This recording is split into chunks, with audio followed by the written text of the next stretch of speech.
오후 2시 강남의 한 유명 백화점 명품관에는 평소보다 화사한 분위기가 감돌고 있었습니다. 정윤숙은 검은색 샤넬 재킷을 단정히 차려입고 예비 며느리 김세린의 팔짱을 살짝 끼며 걸음을 옮겼죠. 60대 중반의 윤숙은 아들의 결혼을 앞두고 마음이 들뜬 상태였습니다.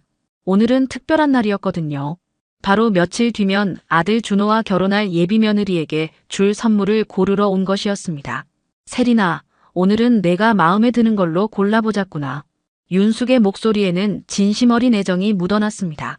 30살의 세린은 깔끔한 베이지색 원피스를 입고 윤숙 옆에서 조심스레 걸음을 맞췄죠. 그녀의 얼굴에는 수줍은 미소가 피어올랐습니다. 세린은 평소 화장을 진하게 하지 않는 편이었는데 오늘은 특별히 연한 핑크 립스틱을 발랐습니다. 윤숙과 함께 나온 자리를 소중히 생각한다는 마음이 그대로 드러났죠. 어머님, 너무 부담스러워요. 이미 충분히 잘해주시는데 뭘 그런 소리를 하니? 우리 준호 신부가 될 아이인데 당연한 거 아니겠어? 윤숙은 세린의 손을 꼭 잡으며 따뜻하게 웃었습니다. 사실 윤숙은 처음 세린을 만났을 때부터 이 아이가 마음에 들었어요. 예의 바르고 착한 성격에 무엇보다 아들을 진심으로 사랑하는 것이 눈에 보였거든요. 게다가 세린은 윤숙에게 항상 깍듯하게 대했고 때로는 어린아이처럼 애교도 부렸습니다. 두 사람은 에르메스 매장 앞에 멈춰 섰습니다. 진열장 안에 화려한 가방들이 조명을 받아 반짝이고 있었죠. 윤숙은 세린의 손을 잡으며 매장 안으로 들어갔습니다. 매장 내부는 고급스러운 오렌지색 톤으로 꾸며져 있었고 은은한 향수 냄새가 코끝을 스쳤습니다. 어서 오세요. 매장 직원이 공손히 인사를 건넸습니다. 윤숙은 능숙하게 여러 가방들을 살펴보며 세린에게 의견을 물었죠. 오랜 세월 명품을 다뤄온 윤숙의 안목은 예사롭지 않았습니다. 이건 어때? 내 나이에 너무 무겁나? 아니에요. 정말 예뻐요. 그런데 가격은 신경 쓰지 마. 오늘은 특별한 날이니까. 세린은 윤숙의 배려에 감동한 듯 눈가가 촉촉해졌습니다. 그녀는 정성스럽게 여러 가방을 들어보며 윤숙의 눈치를 살폈죠. 두 사람의 모습은 마치 진짜 모녀처럼 자연스러웠습니다. 주변에서 쇼핑하던 다른 고객들도 미소를 지으며 바라볼 정도였어요. 세린은 여러 가방을 번갈아가며 시착해보고 있었습니다. 거울 앞에서 이 가방 저 가방을 어깨에 메어보며 윤숙의 반응을 살피는 모습이 사랑스러웠죠. 윤숙은 의자에 앉아 흐뭇한 표정으로 그 모습을 지켜보고 있었습니다. 갑자기 매장 직원이 조심스럽게 윤숙에게 다가왔어요. 30대 중반으로 보이는 여성 직원이었는데 얼굴에는 묘한 긴장감이 서려 있었습니다. 죄송합니다. 잠깐만요. 직원은 주변을 살피며 윤숙에게 속삭였습니다. 윤숙은 고개를 갸웃하며 직원을 바라보았죠. 네, 무슨 일이세요? 이런 말씀드려 죄송하지만 꼭 읽어보셔야 할 것 같아서요. 직원은 손에 작은 쪽지를 들고 있었습니다. 하얀 종이를 작게 접은 것이었는데 직원의 손이 미세하게 떨리고 있었어요. 윤숙은 의아한 표정을 지으며 쪽지를 받아들었습니다. 이게 뭔가요? 그냥 읽어보세요. 정말 중요한 내용이에요. 직원은 다시 한번 주변을 둘러보며 세린이 다른 가방을 보고 있는 것을 확인했습니다. 그리고는 윤숙에게 작은 목소리로 말했죠.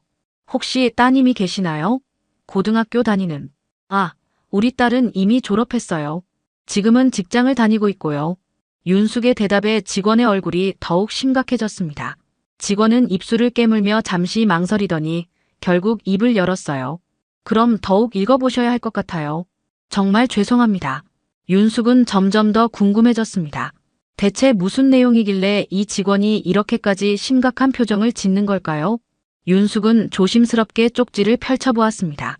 쪽지에는 단 한 줄이 적혀 있었습니다. 검은 볼펜으로 또박또박 쓰인 글씨였는데 읽는 순간 윤숙의 얼굴이 하얗게 변했어요. 이 여자는 고등학생 때 따님을 죽음 직전까지 몰았던 학교폭력 가해자입니다.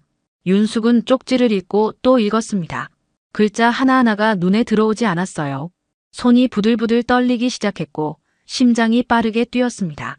직원은 윤숙의 반응을 보며 안타까운 표정을 지었죠. 한편 세린은 여전히 거울 앞에서 가방을 시착하고 있었습니다. 그녀는 전혀 눈치채지 못한 채 환한 미소를 지으며 윤숙을 향해 손을 흔들었어요. 윤숙의 손에서 쪽지가 바스락거렸습니다. 그 소리가 유독 크게 들렸어요. 매장 안의 모든 소음이 멀어지고 오직 자신의 심장 소리만 귓가에 울렸습니다. 윤숙은 쪽지를 다시 한번 읽어보았죠. 글자가 흔들려 보였지만 내용은 분명했습니다.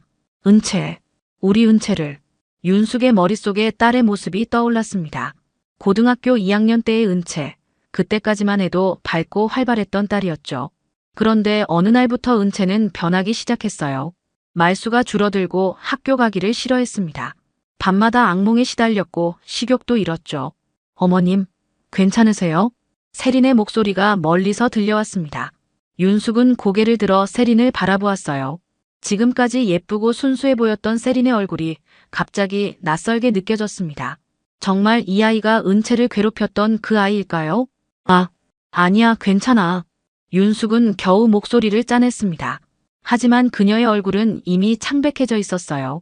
직원은 걱정스러운 눈빛으로 윤숙을 지켜보고 있었습니다. 윤숙의 기억이 거슬러 올라갔습니다. 은채가 고등학교 3학년이 되던 해봄, 딸은 결국 극단적인 선택을 시도했어요.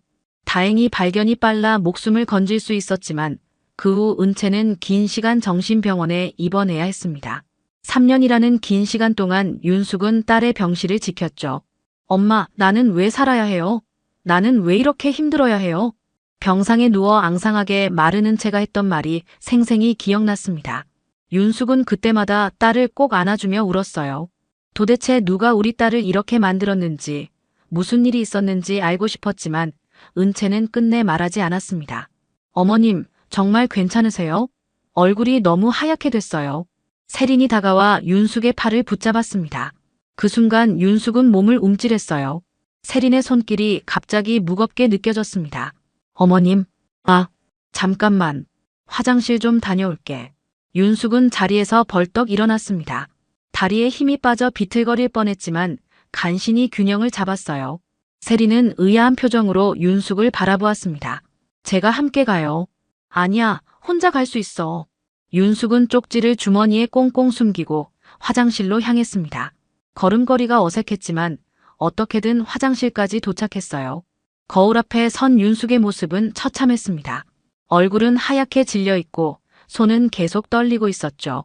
윤숙은 찬물로 얼굴을 씻으며 진정하려 애썼습니다. 하지만 머릿속은 온통 은채 생각뿐이었어요. 지금은 작은 출판사에서 조용히 일하며 평범한 일상을 되찾은 은채. 그 아이가 이 사실을 알게 되면 어떻게 될까요? 아직 확실하지 않아. 혹시 다른 사람일 수도 있고. 윤숙은 스스로를 달래려 했지만 마음 한편으로는 이미 확신하고 있었습니다. 윤숙은 화장실에서 나와 매장으로 돌아왔습니다. 세린은 여전히 가방을 들고 거울 앞에 서 있었어요. 그 모습이 이전과는 완전히 다르게 보였습니다. 윤숙은 깊게 숨을 들이쉬며 마음을 다잡았죠. 세린아. 네, 어머님. 우리 잠깐 카페에 가서 차나 한잔 할까? 갑자기 목이 말라서. 세린은 고개를 끄덕였습니다. 사실 그녀도 윤숙의 이상한 기색을 눈치채고 있었어요. 아까부터 어머님의 표정이 많이 어두워졌거든요. 두 사람은 백화점 11층 카페로 향했습니다. 평일 오후라 그런지 사람이 많지 않았어요. 윤숙은 구석진 자리를 골라 앉았습니다. 최대한 조용한 곳에서 이야기하고 싶었거든요. 아메리카노 2잔 주세요. 윤숙이 주문을 마치고 세린과 마주 앉았습니다. 세린은 여전히 밝은 표정을 지으려 애쓰고 있었지만 윤숙의 시선이 예전과 다르다는 것을 느끼고 있었어요. 어머님, 혹시 제가 뭔가 잘못했나요? 아니야, 잘못한 건 없어. 윤숙은 커피를 한 모금 마시며 말을 이었습니다. 목소리가 떨리지 않도록 조심스럽게 말했어요. 세린아, 혹시 고등학교 때 이야기 좀 들어볼 수 있을까? 고등학교요? 세린의 얼굴에 미묘한 변화가 스쳤습니다. 아주 잠깐이었지만 윤숙은 그것을 놓치지 않았어요. 어느 학교 다녔니? 강서여고 다녔어요. 어머님도 아시잖아요. 그래, 맞다. 그런데 혹시 그때 친구들이랑 사이는 어땠어? 세린은 잠시 머뭇거렸습니다. 윤숙의 질문이 왜 이렇게 구체적인지 이상했어요. 하지만 아직까지는 별다른 의심을 하지 않았습니다. 그냥 평범했어요. 특별히 친한 친구도 없었고 그렇다고 사이가 나쁜 친구도 없었고요. 정말? 윤숙은 세린의 눈을 똑바로 바라보며 물었습니다. 세린은 그 시선을 피하려 했지만 윤숙이 계속 응시하자 어쩔 수 없이 눈을 마주쳤어요. 세린아, 혹시 은채라는 친구 기억나니? 그 순간 세린의 얼굴이 순식간에 굳어졌습니다. 손에 들고 있던 커피컵이 살짝 흔들렸어요. 윤숙은 그 반응만으로도 충분히 확신할 수 있었습니다. 은채요? 응, 정은채. 너희 반 친구였을 텐데. 세리는 잠시 침묵했습니다. 머릿속이 복잡해졌어요. 도대체 어머님이 어떻게 그 이름을 알고 계시는 걸까요? 혹시 뭔가 알아채신 건 아닐까요? 아, 그냥 같은 반이었어요. 별로 친하지는 않았는데. 정말 윤숙의 목소리가 차갑게 식었습니다. 세리는 그제야 상황이 심상치 않다는 것을 깨달았어요. 어머님, 혹시 무슨 세리나 엄마한테 거짓말하는 거니? 윤숙이 드디어 직접적으로 물었습니다. 세리는 당황한 표정으로 윤숙을 바라보았어요. 더 이상 모른 척할 수 없다는 것을 직감했습니다. 어머님, 혹시 알고 계신 거예요? 세린의 목소리가 떨렸습니다. 윤숙은 주머니에서 쪽지를 꺼내 테이블 위에 놓았어요. 이게 뭔지 아니? 세린은 쪽지를 보자마자 얼굴이 하얗게 질렸습니다.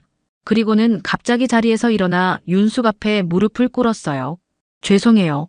정말 죄송해요. 카페 안에 다른 손님들이 놀라서 바라보기 시작했습니다. 윤숙은 당황하며 세린을 일으켜 세우려 했어요. 일어나, 사람들이 다 봐. 어머님, 용서해 주세요. 그때는 정말 철이 없었어요. 세린은 눈물을 흘리며 애원했습니다. 세린은 다시 자리에 앉았지만 눈물을 멈추지 못했습니다. 윤숙은 그 모습을 바라보며 복잡한 감정에 휩싸였어요. 한편으로는 이렇게 울며 후회하는 세린이 안쓰러웠지만 다른 한편으로는 딸 은채가 겪었던 고통이 떠올라 마음이 아팠습니다. 세린아, 정확히 어떤 일이 있었는지 말해봐. 윤숙의 목소리는 차분했지만 단호했습니다. 세린은 손수건으로 눈물을 닦으며 떨리는 목소리로 말하기 시작했어요. 그때는 정말 어렸어요. 은채가 공부를 너무 잘해서 선생님들이 항상 은채만 칭찬하셨거든요. 세린은 말을 이으며 과거를 회상했습니다. 고등학교 2학년 때 반에서 가장 공부를 잘하는 은채를 질투했던 기억이 생생했어요. 처음에는 그냥 시기심이었어요. 은채는 공부도 잘하고 선생님들한테도 사랑받고 저는 그런 게 부러웠어요. 그래서 친구들이랑 함께 은채를 따돌렸어요. 처음에는 말 안 걸기, 점심시간에 혼자 두기 그런 것부터 시작했는데 세린의 목소리가 점점 작아졌습니다. 윤숙은 주먹을 꽉 쥐며 들었어요. 딸이 왜 그렇게 힘들어했는지 이제야 알 것 같았습니다. 그게 다가 아니겠지. 윤숙의 추궁에 세린은 더욱 큰 소리로 울음을 터뜨렸습니다.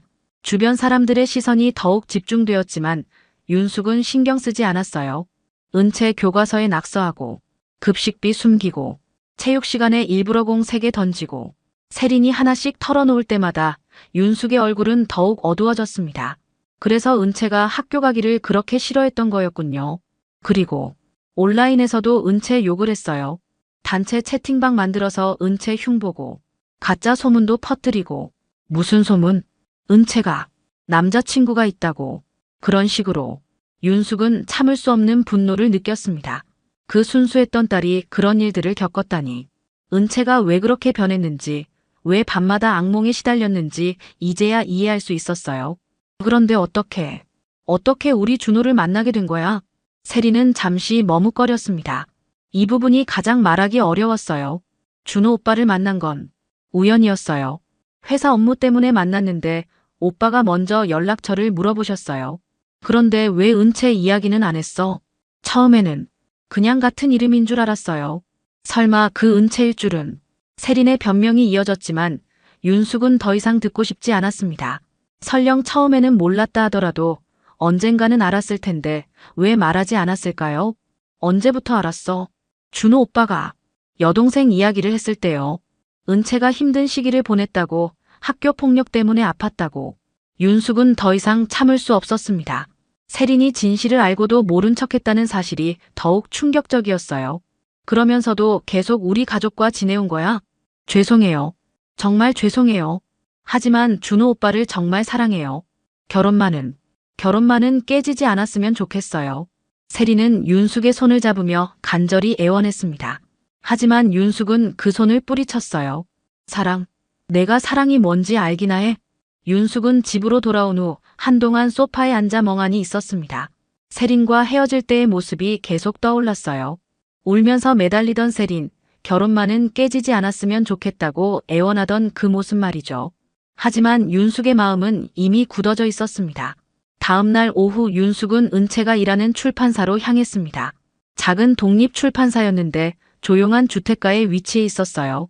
윤숙은 은채에게 미리 연락하지 않고 찾아갔습니다. 갑작스럽게 이런 이야기를 꺼내는 것이 좋을지 확신이 서지 않았거든요. 엄마. 은채는 윤숙을 보자 놀란 표정을 지었습니다. 28살의 은채는 여전히 말랐지만 예전보다는 많이 건강해 보였어요. 단정한 검은색 블라우스를 입고 안경을 쓴 모습이 차분해 보였습니다. 은채야, 갑자기 와서 미안해. 시간 있니?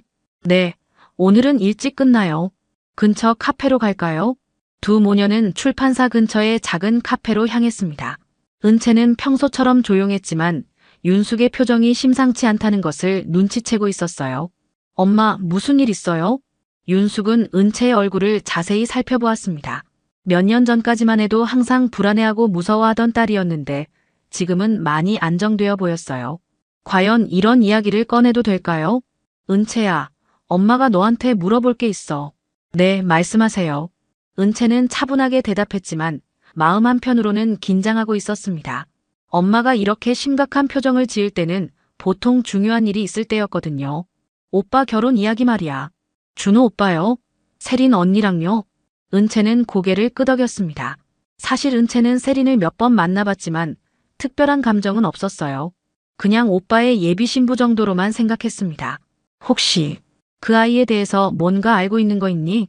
윤숙의 질문에 은채는 고개를 갸웃했습니다. 무슨 의미인지 이해하지 못하겠다는 표정이었어요. 세린 언니요? 별로 모르는데요. 몇 번 만나봤지만 그냥 예의 바른 분 같았어요. 윤숙은 잠시 망설였습니다. 정말 이런 이야기를 해도 될까요? 은채가 다시 힘들어하지 않을까요? 은채야, 혹시 고등학교 때 너를 괴롭혔던 애들 이름 기억나니? 그 순간 은채의 얼굴이 굳어졌습니다. 오랫동안 묻어두고 싶었던 기억들이 갑자기 떠올랐어요. 은채는 잠시 침묵했습니다. 엄마, 갑자기 왜 그런 이야기를? 대답만 해줘. 기억나니? 은채는 고개를 끄덕였습니다. 아무리 잊으려 해도 잊을 수 없는 이름들이었어요. 김세린, 박지영, 이수민. 은채가 첫 번째로 말한 이름을 듣는 순간 윤숙의 마음이 철렁 내려앉았습니다. 역시 맞았어요. 은채야. 윤숙은 조심스럽게 말을 이었습니다. 딸이 놀라지 않도록 최대한 차분하게 말하려 애썼어요. 그 김세린이라는 아이가 오빠 신부야. 은채는 처음에 윤숙의 말을 이해하지 못했습니다. 몇 초간 멍하니 있다가 천천히 고개를 들어 윤숙을 바라보았어요. 엄마, 농담이시죠? 아니야. 정말이야. 은채의 얼굴에서 모든 표정이 사라졌습니다. 마치 시간이 멈춘 것처럼 조용했어요. 윤숙은 딸의 반응이 무서웠습니다. 은채야, 괜찮니? 은채는 한참 동안 아무 말도 하지 않았습니다. 그리고는 천천히 눈을 감았어요. 엄마, 응, 내가 버틸 수 있을 것 같아 보여요? 은채의 목소리는 너무나 조용했습니다. 하지만 그 안에 담긴 고통은 윤숙의 가슴을 찔렀어요. 그날 밤 윤숙은 잠을 이루지 못했습니다. 은채의 마지막 말이 계속 귓가에 맴돌았어요. 내가 버틸 수 있을 것 같아 보여요? 그 조용하지만 절망적인 목소리를 잊을 수가 없었습니다. 윤숙은 침대에서 뒤척이며 어려운 결정을 내려야 한다는 것을 알고 있었어요. 다음 날 오전 윤숙은 아들 준호에게 전화를 걸었습니다. 준호야, 엄마야. 시간 있을 때 집에 좀 와줄래? 엄마, 무슨 일이세요? 목소리가 이상한데요. 그냥 중요한 이야기가 있어서 그래. 준호는 점심시간에 집으로 왔습니다. 32살의 준호는 대기업에서 과장으로 일하고 있었는데 평소보다 일찍 자리를 비운 것이 걱정스러웠어요. 엄마, 무슨 일이에요? 얼굴이 많이 안 좋아 보이는데요. 윤숙은 소파에 앉아 준호를 바라보았습니다. 어떻게 시작해야 할지 막막했어요. 아들의 행복을 위해서라면 무엇이든 해주고 싶었지만 이번만은 달랐습니다. 준호야, 엄마가 너한테 물어볼 게 있어. 네, 말씀하세요. 세린이에 대해서. 너는 정말 잘 알고 있는 거니? 준호는 고개를 갸웃했습니다. 갑자기 왜 세린 이야기를 꺼내는 걸까요? 당연하죠. 2년 넘게 만나왔는데요. 왜 갑자기 그런 질문을? 준호야, 세린이가 고등학교 때 뭘 했는지 알아? 윤숙의 질문에 준호는 더욱 의아해했습니다. 세린의 고등학교 시절이라니 왜 갑자기 그런 이야기를 하는 걸까요? 그냥 평범한 학창시절 보냈다고 했는데요. 특별한 건 없었다고. 정말? 윤숙은 깊은 한숨을 쉬었습니다. 역시 세리는 준호에게도 진실을 말하지 않았던 거예요. 준호야, 엄마가 너한테 충격적인 이야기를 할 텐데 마음의 준비를 해. 엄마, 도대체 무슨? 세린이는 고등학교 때 은채를 괴롭혔던 아이야. 준호는 처음에 엄마의 말을 이해하지 못했습니다. 몇 초간 멍하니 있다가 천천히 고개를 저었어요. 그럴 리가 없어요. 세린이는 그런 아이가 아니에요. 준호야, 엄마가 거짓말할 이유가 있겠니? 윤숙은 어제 있었던 일을 차근차근 설명했습니다. 명품관에서 받은 쪽지부터 세린과의 대화, 그리고 은채의 반응까지 모든 것을 말했어요. 준호는 점점 얼굴이 하얗게 변해갔습니다. 믿고 싶지 않았지만 엄마가 거짓말할 이유가 없다는 것을 알고 있었어요. 정말이에요? 응. 세린이도 인정했어. 준호는 소파에 주저앉았습니다. 지금까지 사랑해왔던 세린이 동생을 괴롭혔던 장본인이라니 믿을 수가 없었어요. 그런데 왜 말하지 않았을까요? 그래, 그게 문제지. 알고도 숨겼다는 게. 윤숙은 아들의 어깨에 손을 올렸습니다. 준호도 충격을 받았겠지만 이제 결정을 내려야 할 때였어요. 준호야, 엄마 마음 알지? 엄마, 그 아이랑 결혼하면 엄마는 너도 잃고 은채도 잃는다. 준호는 고개를 들어 엄마를 바라보았습니다. 윤숙의 눈에는 눈물이 고여 있었어요. 은채는 겨우 일상을 되찾았어. 그런데 그 아이가 가족이 되면 은채가 어떻게 되겠니? 준호는 아무 말도 할 수 없었습니다. 세린을 사랑하지만 동생과 가족을 포기할 수는 없었어요. 이틀 후 윤숙은 세린과 다시 만났습니다. 세린은 희망을 품고 있는 듯 했지만 윤숙의 표정을 보자 모든 것을 알 수 있었어요. 어머님, 세린아, 너의 눈물은 내 딸의 고통을 지울 수 없어. 윤숙의 목소리는 단호했습니다. 파혼이야. 파혼 소식을 전한 지 일주일이 지났습니다. 윤숙은 그동안 마음이 편치 않았어요. 아들 준호는 며칠간 아무 말도 하지 않았고 은채는 여전히 조용했습니다. 가족 모두가 상처를 입었지만 윤숙은 자신의 선택이 옳았다고 믿고 있었어요. 오늘은 그동안 미뤄두었던 일을 처리하러 나왔습니다. 바로 명품관 직원에게 감사 인사를 전하는 것이었죠. 만약 그 직원이 용기를 내어 쪽지를 건네지 않았다면 은채는 평생 고통받았을지도 모르거든요. 윤숙은 다시 그 백화점을 찾았습니다. 에르메스 매장에 들어서자 저번에 봤던 그 직원이 보였어요. 직원은 윤숙을 알아보고 조심스럽게 다가왔습니다. 어머님, 안녕하세요. 안녕하세요. 저번에 정말 고마웠어요. 윤숙은 진심을 담아 인사했습니다. 직원은 주변을 살피며 작은 목소리로 말했어요. 결정하셨나요? 네, 파혼했습니다. 직원의 얼굴에 안도의 표정이 스쳤습니다. 사실 그 직원도 그동안 마음이 무겁했거든요. 괜한 참견을 한 것은 아닌지, 남의 가정을 망친 것은 아닌지 계속 걱정했었어요. 잘하셨어요. 쉽지 않은 결정이셨을 텐데. 아니에요. 당연한 일이었어요. 윤숙은 직원의 손을 잡으며 다시 한번 감사를 표했습니다. 그런데 직원은 뭔가 더 할 말이 있는 듯 망설이고 있었어요. 혹시 더 할 말씀이 있으세요? 사실. 직원은 잠시 머뭇거리더니 결국 입을 열었습니다. 저도 그때 같은 반이었어요. 윤숙은 깜짝 놀랐습니다. 그런 줄은 전혀 몰랐어요. 정말요? 네, 강서여고 2학년 3반이었어요. 저는 박수진이에요. 박수진. 윤숙은 그 이름을 어디선가 들어본 것 같았어요. 혹시 은채가 말했던 친구 이름 중에 있었나요? 혹시 우리 은채와? 네, 은채와 친했어요. 그 애가 괴롭힘 당할 때 저도 옆에서 지켜봤거든요. 수진의 목소리가 낮아졌습니다. 과거의 기억이 떠오르는 것 같았어요. 그때 왜 도와주지 못했는지 지금도 후회해요. 저도 겁이 났거든요. 세린이와 그 무리들이 무서워서. 윤숙은 수진의 손을 더 꽉 잡았습니다. 그 시절 은채 곁에 있던 친구가 있었다는 사실만으로도 위로가 되었어요. 은채는 지금 어떻게 지내요? 많이 좋아졌어요. 출판사에서 일하고 있고 예전보다 훨씬 밝아졌어요. 다행이에요. 그때 정말 심각했거든요. 수진은 고등학교 시절을 회상하며 말했습니다. 은채가 얼마나 힘들어했는지, 세린과 그 무리들이 얼마나 잔혹했는지 생생히 기억하고 있었어요. 그 아이한테 상처받은 사람, 은채 씨뿐이 아니에요. 수진의 말에 윤숙은 고개를 끄덕였습니다. 학교 폭력의 피해자는 한 명이 아니라는 것을 알고 있었어요. 그래서 더욱 용기를 낼 수 있었어요. 그 애가 행복한 결혼을 한다는 게 너무 억울했거든요. 정말 고마워요. 당신이 아니었다면. 윤숙은 말을 잇지 못했습니다.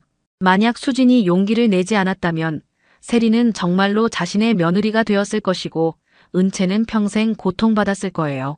누군가는 진실을 말해줘야 했으니까요. 수진이 살짝 웃으며 말했습니다. 그 미소에는 오랫동안 마음에 품고 있던 죄책감이 조금이나마 해소되는 안도감이 담겨 있었어요. 수진 씨, 혹시 시간 되시면 은채와 함께 식사라도 할까요? 정말요? 좋아요. 두 사람은 손을 맞잡고 오랫동안 서 있었습니다. 진실은 때로 아프지만 결국 모든 것을 제자리로 돌려놓는다는 것을 깨달았어요. 윤숙은 이제야 마음이 편해졌습니다. 민사고 수석 졸업 후 서울대 경영학과에 재학 중이던 20살 소녀 지우. 휴학계를 내고 선택한 미국 동부 시골 마을의 영어 연수 프로그램은 그녀에게 새로운 도전이었어요. 비행기에서 내려 버스를 갈아타고 도착한 곳은 상상했던 화려한 미국과는 거리가 멀었습니다. 인구 3,000명 남짓한 작은 마을, 메인 스트리트 양쪽으로 늘어선 오래된 건물들이 전부였죠. 연수 프로그램 기숙사는 생각보다 비싸서 지우는 현지 적응과 학비 보조를 위해 아르바이트를 찾기 시작했어요. 마을 중심가에 있는 그린마트에서 계산원을 구한다는 광고를 보고 지우는 용기를 내어 문을 두드렸습니다. 점장 마가렛은 60대 중반의 친절한 여성이었지만 지우의 어눌한 영어 발음과 조용한 성격을 보며 살짝 망설이는 기색을 보였어요. 그래도 인력이 부족했던 터라 지우를 받아주었죠. 첫 출근 날 지우는 파란색 마트 조끼를 입고 계산대 앞에 섰습니다. 현지 손님들은 그녀를 보며 시선을 주고받았어요. 아시아계 얼굴에 서툰 영어 그리고 조용한 모습이 이들에게는 그저 평범한 유학생 아르바이트생으로만 보였죠. 몇몇 손님들은 일부러 천천히 말하거나 간단한 영어 단어만 사용하며 지우를 대했습니다. 그녀가 한국에서 영어 토론 대회 우승 경험이 있다는 사실은 아무도 몰랐어요. 일주일이 지나면서 지우는 마을 사람들의 시선에 익숙해졌습니다. 그들은 친절했지만 동시에 그녀를 단순한 아시아계 노동력 정도로 여기고 있다는 걸 느낄 수 있었죠. 지우는 묵묵히 자신의 일에 집중하며 언젠가는 이런 편견들이 바뀔 거라 믿고 있었어요. 그날은 평소보다 손님이 많은 토요일 오후였습니다. 지우는 계산대에 앉아 차례차례 밀려오는 손님들을 응대하고 있었어요. 주말이라 그런지 가족 단위 손님들이 유독 많았고 장보기를 마친 사람들의 표정은 대체로 여유로워 보였죠. 오후 3시쯤 계산대 앞에 중년 백인 부부가 나타났습니다. 남자는 50대 초반으로 보이는 건장한 체격의 사람이었고 짙은 남색 폴로 셔츠를 입고 있었어요. 여자는 비슷한 나이로 화려한 메이크업을 하고 금색 액세서리를 여러 개 착용한 상태였습니다. 둘 다 이 마을에서는 꽤 잘 사는 편에 속하는 사람들처럼 보였죠. 부부는 장바구니에 할인 상품들을 가득 담고 왔어요. 40% 할인된 시리얼 3개, 20% 할인된 세제 2개, 그리고 30% 할인된 과자류 여러 개가 담겨 있었습니다. 지우가 평소처럼 정중하게 인사하고 바코드를 찍기 시작하자 남자가 갑자기 말을 걸었어요. 잠깐. 계산 제대로 하고 있는 거야? 남자의 목소리에는 장난스러운 톤이 섞여 있었어요. 여자도 옆에서 킥킥거리며 웃고 있었습니다. 요즘 젊은 애들이 계산기 없으면 간단한 계산도 못한다던데 할인된 거 제대로 빼고 있는지 확인해 봐야겠는데. 지우는 갑작스러운 상황에 당황했지만 최대한 침착하게 대답했어요. 네, 할인은 자동으로 적용되니까 걱정하지 마세요. 하지만 남자는 멈추지 않았습니다. 아니야, 우리가 직접 확인해 보자고. 이 시리얼이 원래 $6 99센트인데 40% 할인이면 얼마가 되는 거야? 암산으로 말해봐. 주변에 있던 다른 손님들이 하나둘 이쪽을 쳐다보기 시작했어요. 뒤에 줄을 선 할머니는 불편한 표정을 지었고 아이를 데리고 온 젊은 엄마는 상황을 지켜보며 눈살을 찌푸렸습니다. 지우는 얼굴이 달아오르는 걸 느꼈지만 조용히 대답했어요. $4 19센트입니다. 그러자 여자가 더욱 신이 나서 끼어들었죠. 오, 정말? 그럼 3개면 얼마야? 게다가 여기 세금이 7%잖아. 그것까지 더해서 총액이 얼마인지 말해봐. 아, 그리고 다른 할인 상품들도 다 계산해서.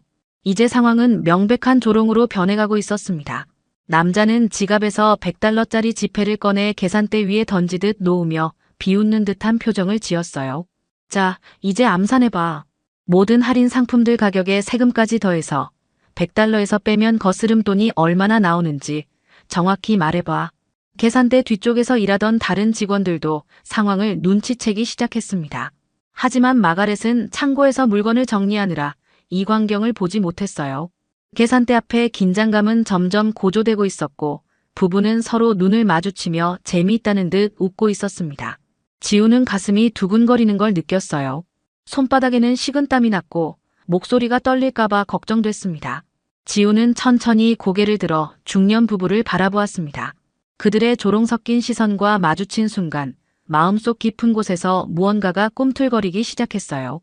민사고 수학올림피아드에서 금상을 받았던 순간 서울대 입학시험 수리 영역 만점의 기억들이 스쳐 지나갔습니다.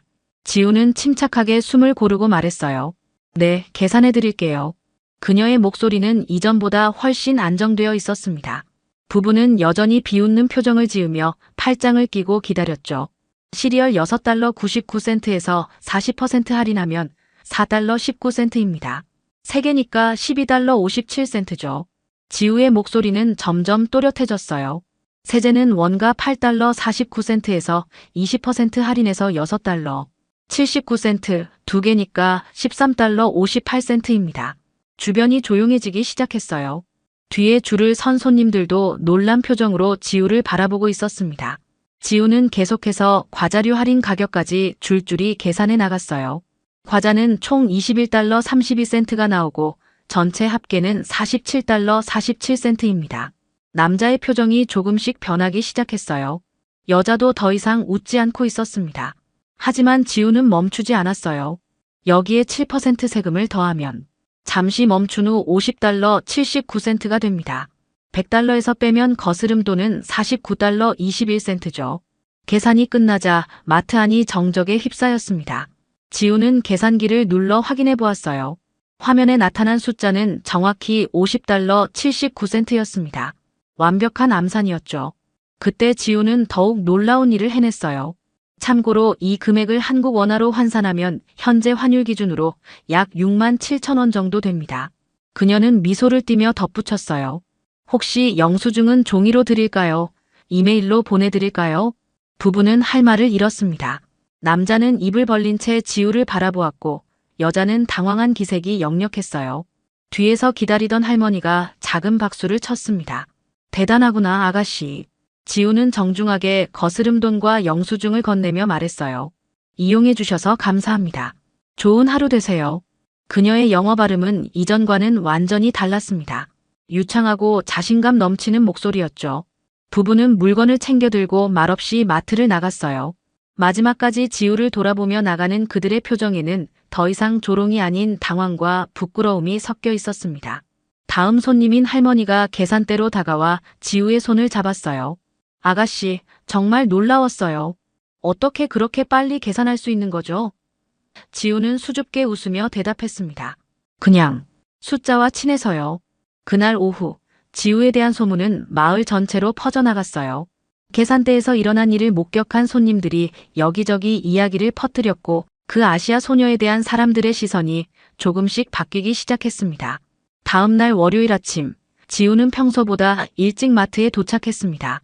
주말의 일이 아직도 생생하게 기억에 남아 있었고 오늘은 어떤 일이 일어날지 궁금하면서도 걱정스러웠어요. 마트 문을 열고 들어서자 점장 마가렛이 사무실에서 나와 지우를 불렀습니다. 지우, 잠깐 이리 와봐. 마가렛의 목소리는 평소보다 진지했어요. 지우는 가슴이 두근거렸습니다. 혹시 어제 일 때문에 문제가 된 건 아닐까 걱정했거든요. 사무실로 들어가자 마가렛은 의자를 권하며 앉았습니다. 어제 일 들었어. 마가렛이 말을 꺼냈어요. 톰슨 부부가 너한테 그런 식으로 했다면서. 정말 미안해. 그 사람들이 가끔 그런 식으로 장난치는 걸 좋아하는데 이번엔 너무 선을 넘은 것 같아. 지우는 안도의 한숨을 쉬며 고개를 저었어요. 괜찮아요. 별일 아니었어요. 하지만 마가렛은 여전히 진지한 표정이었습니다. 아니야, 괜찮지 않아. 그런데 손님들이 말하더라고. 내가 그렇게 복잡한 계산을 순식간에 해냈다면서. 정말 놀랍다고. 마가렛은 잠시 지우를 바라보더니 조심스럽게 물었어요. 지우, 너 혹시 전에 교사였니? 아니면 회계사나 그런 일을 했던 적이 있어?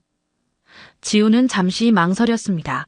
지금까지 자신의 학력이나 배경에 대해 자세히 말한 적이 없었거든요. 사실, 지우는 천천히 입을 열었어요. 저는 한국에서 민족사관고등학교를 수석으로 졸업했어요. 그리고 지금은 서울대학교 경영학과에서 공부하고 있고요. 휴학하고 여기 연수 온 거예요. 마가렛의 눈이 커졌습니다. 서울대학교? 그게 한국에서 가장 좋은 대학교 아니야? 지우는 고개를 끄덕였어요. 네, 맞아요. 그리고 민사고에서는 수학 올림피아드도 했었고 수학이랑 계산은 어릴 때부터 좋아했어요. 마가렛은 놀라움을 감추지 못했습니다. 세상에, 난 내가 그냥 영어 배우러 온 평범한 학생인 줄 알았는데. 그럼 너는 정말 대단한 아이구나. 그녀는 잠시 생각에 잠기더니 갑자기 표정이 밝아졌어요. 지우, 혹시 시간 있을 때 부탁 하나 들어줄 수 있을까? 마가렛이 조심스럽게 물었습니다. 사실 내가 이 마트 일 말고도 하는 게 하나 있어. 우리 마을 도서관에서 한 달에 한 번씩 교육 토론회를 여는데 주로 고등학생들과 학부모, 교사들이 모여서 교육 문제에 대해 이야기하는 자리야. 지우는 흥미롭게 들었어요. 마가렛은 계속 설명했습니다.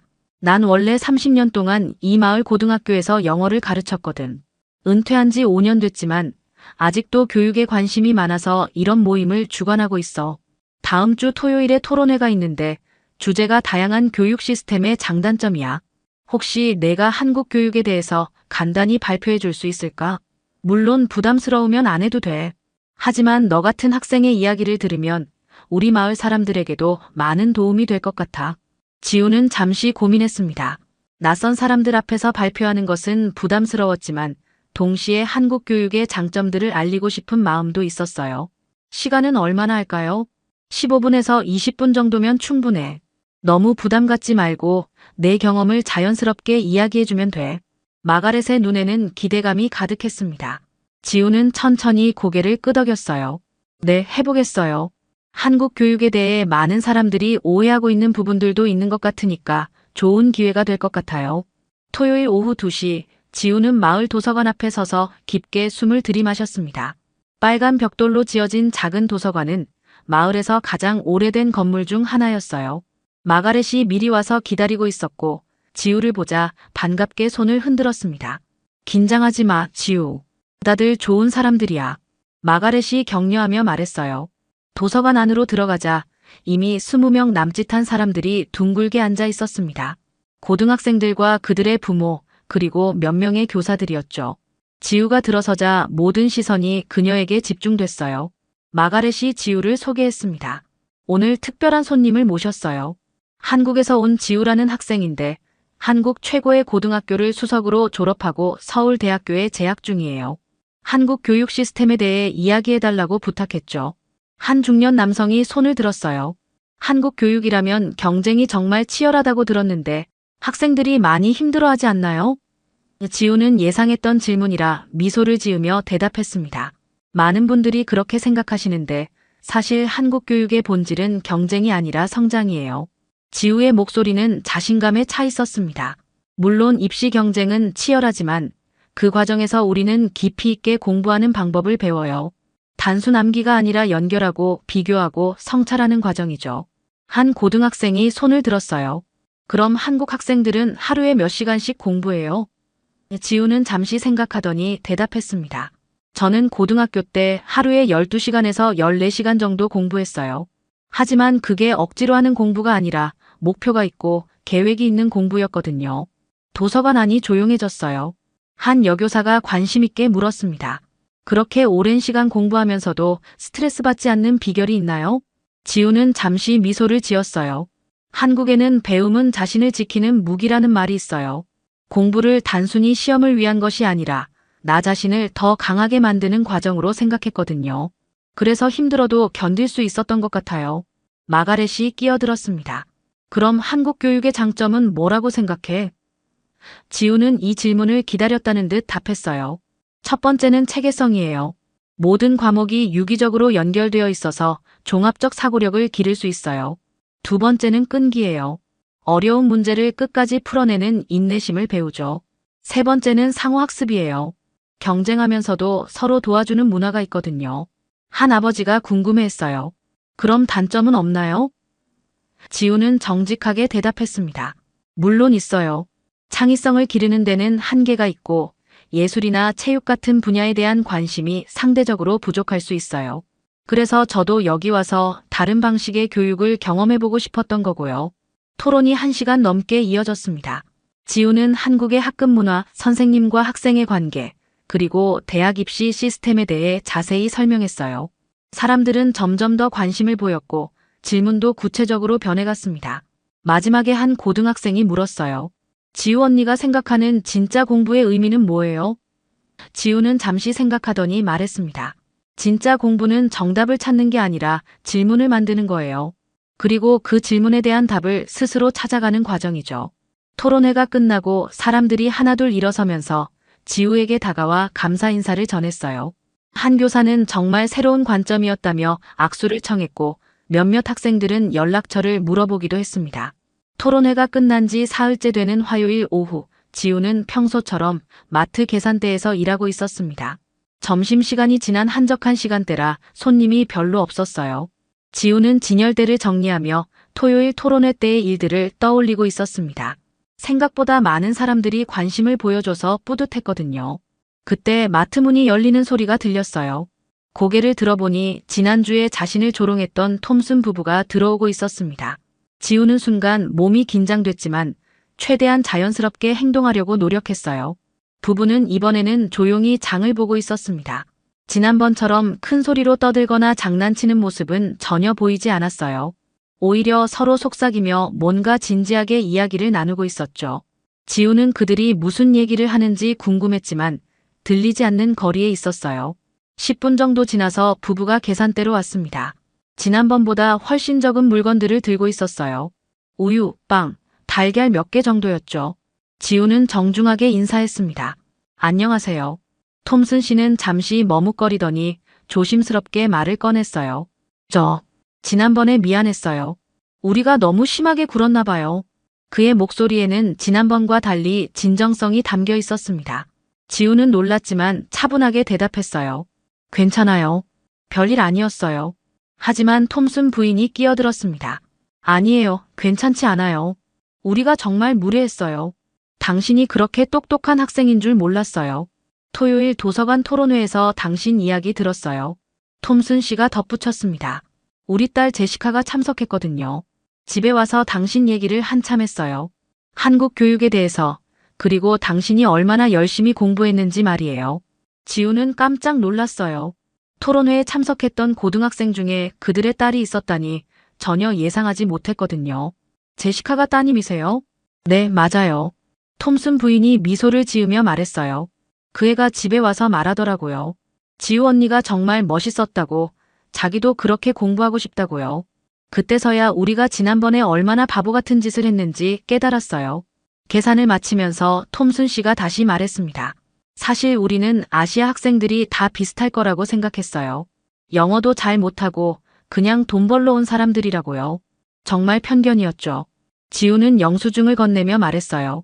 많은 사람들이 그렇게 생각하는 것 같아요. 하지만 우리도 각자 다른 꿈과 목표를 가진 개인이거든요. 그녀의 목소리는 따뜻했지만 단호했습니다. 부부가 나가려다가 톰슨 부인이 다시 돌아왔어요. 혹시 제시카가 한국어 좀 배울 수 있을까요? 그 애가 정말 관심이 많아서요. 지우는 잠시 생각하더니 웃으며 대답했습니다. 시간 날 때 간단한 거라면 가르쳐 드릴 수 있어요. 그날 저녁 마가렛이 지우에게 다가왔어요. 톰슨 부부가 뭔가 다르더라 오늘. 지우는 오후에 있었던 일을 간단히 설명해 줬습니다. 마가렛은 놀라며 말했어요. 세상에 그 사람들이 사과를 했다고. 정말 놀라운 변화네. 사람들의 생각이 바뀌는 데는 시간이 걸리지만 한번 바뀌면 진짜 변화가 일어나는 것 같아요. 지우가 말했습니다. 마가렛은 고개를 끄덕이며 웃었어요. 내가 이 마을에 정말 좋은 영향을 주고 있구나. 그날 밤 지우는 기숙사에서 일기를 쓰며 생각했어요. 처음에는 무시당하고 조롱받는 것이 힘들었지만 결국 진심으로 소통하려고 노력하니까 사람들도 마음을 열어주는 것 같았습니다. 아직 갈 길이 멀지만 작은 변화들이 모여 큰 변화를 만들어낼 수 있다는 희망을 품게 됐어요. 그 주 금요일 저녁 마트가 문을 닫을 시간이 되자 마가렛은 지우에게 조용히 다가왔습니다. 지우, 오늘 시간 좀 있어? 너랑 이야기하고 싶은 게 있어서. 마가렛의 표정은 평소보다 진지했어요. 지우는 고개를 끄덕이며 계산대 정리를 마쳤습니다. 다른 직원들이 모두 퇴근한 후 마가렛은 마트 뒤쪽 작은 휴게실로 지우를 안내했어요. 따뜻한 커피 2잔을 준비해놓고 마주 앉았습니다. 마가렛은 잠시 망설이더니 천천히 입을 열었어요. 지우, 너를 보고 있으면 옛날 생각이 많이 나. 마가렛의 목소리에는 그리움이 섞여 있었습니다. 내가 21살이었을 때 말이야. 그때 나도 너처럼 세상이 무서웠어. 지우는 조용히 마가렛의 이야기를 들었어요. 마가렛은 창밖을 바라보며 계속 말했습니다. 1973년 내가 대학을 갓 졸업했을 때야. 베트남 전쟁이 한창이었고 사회는 혼란스러웠어. 여자가 교사가 되는 것도 쉽지 않던 시절이었지. 첫 발령을 받아서 이 마을에 왔을 때 나는 정말 어린 교사였어. 겨우 22살이었는데 고등학생들과 나이 차이가 별로 안 났지. 학부모들은 나를 믿지 않았고 동료 교사들도 경험 없는 신참으로만 봤어. 마가렛은 잠시 커피를 마시며 생각에 잠겼어요. 그때 정말 많이 울었지. 혼자 하숙방에서 얼마나 울었는지 몰라. 고향으로 돌아가고 싶었고 교사를 그만두고 싶었어. 지우는 마가렛의 젊은 시절 모습을 상상해보며 공감했어요. 힘드셨겠어요. 저도 처음 여기 왔을 때 비슷한 기분이었거든요. 그런데 말이야, 마가렛의 눈에 희미한 미소가 떠올랐어요. 첫 해가 지나고 나서부터 조금씩 달라지기 시작했어. 학생들이 나를 인정해주기 시작했고 학부모들도 신뢰를 보내기 시작했지. 그때 깨달은 게 사람들은 나이나 경험보다는 진심을 본다는 거야. 마가렛은 지우를 바라보며 말을 이었어요. 너를 보고 있으면 그때의 나를 보는 것 같아. 어리고 낯설지만 마음 깊은 곳에 단단한 무언가를 가지고 있는 사람 말이야. 토론회 이후로 마을 사람들이 너에 대해 하는 얘기들을 들어봤어. 마가렛이 계속했습니다. 존슨 선생님은 내가 교육에 대해 말한 걸 듣고 자신의 교육 방식을 다시 생각해보게 됐다고 하더라. 그리고 톰슨 부부의 딸 제시카는 요즘 공부에 대한 태도가 완전히 바뀌었다고 해. 지우는 놀라며 물었어요. 정말요? 제가 뭘 특별히 한 것도 없는데요. 마가렛은 고개를 저었습니다. 아니야, 너는 많은 걸 했어. 너 자신으로 존재하는 것만으로도 사람들에게 영감을 준 거야. 마가렛은 잠시 감정에 북받쳐 말을 멈췄어요. 그리고 나서 조용히 말했습니다. 지우, 고마워. 정말 고마워. 그녀의 목소리는 떨리고 있었어요. 30년 동안 교사를 하면서 은퇴하고 나서는 가끔 허무했어. 내가 정말 학생들에게 도움이 됐을까? 내 인생이 의미 있었을까 하는 생각이 들었거든. 마가렛은 지우의 손을 잡았어요. 그런데 너를 보고 있으니까 다시 희망이 생겨. 아이들에게 진짜 중요한 건 성적이나 스펙이 아니라 세상을 바라보는 태도와 배움에 대한 열정이라는 걸 다시 한번 확신하게 됐어. 지우는 마가렛의 진심 어린 말에 감동했어요. 저야말로 감사해요, 마가렛. 처음 여기 왔을 때 저를 받아주시고 기회도 주시고 저에게는 정말 소중한 경험이에요. 한국에서는 배움은 자신을 지키는 무기라고 배웠어요. 지우가 조용히 말했습니다. 하지만 여기서 깨달은 건 배움은 자신을 지키는 것뿐만 아니라 다른 사람들에게도 힘을 줄 수 있다는 거예요. 저도 이걸로 버텼어요. 마가렛은 눈물을 닦으며 웃었어요. 정말 멋진 아이구나, 지우. 내가 어디를 가든 분명히 좋은 영향을 줄 거야. 석 달간의 어학연수가 끝나갈 무렵 지우는 마트에서의 마지막 주를 보내고 있었습니다. 한국으로 돌아갈 날이 일주일 앞으로 다가왔어요. 그동안 이 작은 마을에서 경험한 모든 일들이 주마등처럼 스쳐 지나갔습니다. 지난 주말에는 마을 도서관에서 작은 송별회가 열렸어요. 토론회에 참석했던 사람들과 마트 단골 손님들이 모여 지우를 위한 자리를 마련해 준 것이었죠. 제시카는 서툰 발음으로 안녕하세요라고 한국어 인사를 건넸고 다른 학생들도 지우가 가르쳐준 간단한 한국어 단어들을 써가며 감사 인사를 전했어요. 마지막 근무일인 금요일, 지우는 평소보다 일찍 마트에 나와 정리 작업을 시작했습니다. 자신이 사용하던 계산대를 깨끗하게 닦고 서랍안을 정돈하며 지난 석 달을 되돌아봤어요. 처음에는 모든 게 낯설고 어려웠지만 이제는 이곳이 제 집같이 편안하게 느껴졌습니다. 점심시간에 마가렛이 다가와 작은 상자를 건네주었어요. 이건 우리 마트 직원들이 모두 마음을 모아서 준비한 거야. 상자를 열어보니 안에는 마을 사진들이 담긴 앨범과 모든 직원들이 쓴 메시지 카드들이 들어있었어요. 힘들 때마다 꺼내보라는 따뜻한 글귀들이 적혀 있었습니다. 오후에는 예상치 못한 손님들이 찾아왔어요. 톰슨 부부가 제시카와 함께 온 것이었죠. 제시카는 지우에게 자신이 직접 만든 작은 선물을 건네주었습니다.